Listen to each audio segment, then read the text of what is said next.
विभागीय आयुक्तांची पत्रपरिषद मुंबई शिक्षक व पदवीधर कोकण विभाग पदवीधर विधान परिषद मतदारसंघाची निवडणूक जाहीर।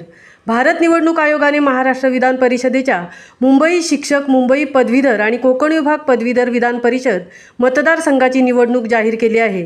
यासाठी सोमवार दिनांक 10 जून 2024 रोजी मतदान होणार असल्याची माहिती कोकण विभागीय आयुक्त पी वेलुरासू यांनी आज पत्रकार परिषदेद्वारे दिली। भारत निवडणूक आयोगाकडून घोषित कार्यक्रमानुसार बुधवार दिनांक 15 मे 2024 रोजी अधिसूचना जारी केली जाईल।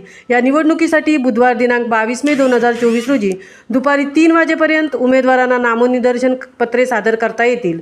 उमेदवारांनी दाखल केलेल्या नामनिर्देशन पत्रांची छाननी शुक्रवार दिनांक 24 मे 2024 रोजी सकाळी 11 वाजेपासून केली जाईल, तर उमेदवारी अर्ज मागे घेण्याची अंतिम मुदत सोमवार दिनांक 27 मे 2024 रोजी दुपारी 3 वाजेपर्यंत राहील।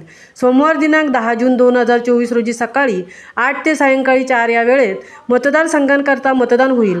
गुरुवार दिनांक 13 जून 2024 रोजी सकाळी 8 वाजल्यापासून मतमोजणीस सुरुवात होईल। ही संपूर्ण निवडणूक प्रक्रिया मंगळवार दिनांक 18 जून 2024 रोजी पूर्ण होईल, असे भारत निवडणूक आयोगाने कळवले आहे। मुंबई शिक्षक मतदारसंघ, मुंबई पदवीधर मतदारसंघ व कोकण विभाग पदवीधर मतदारसंघ या तीनही मतदारसंघांसाठी कोकण विभागीय आयुक्त हे निवडणूक निर्णय अधिकारी म्हणून राहतील। मुंबई शिक्षक मतदारसंघ, मुंबई पदवीधर मतदारसंघ या 2 मतदारसंघांसाठी मुंबई शहर व मुंबई उपनगरचे जिल्हाधिकारी आणि कोकण विभागाचे उपायुक्त सामान्य प्रशासन हे सहाय्यक निवडणूक निर्णय अधिकारी म्हणून काम पाहतील।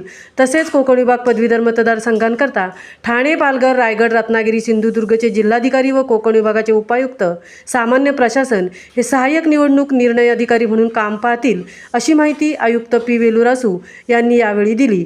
महामुंबईसह संजय कदम, पनवेल।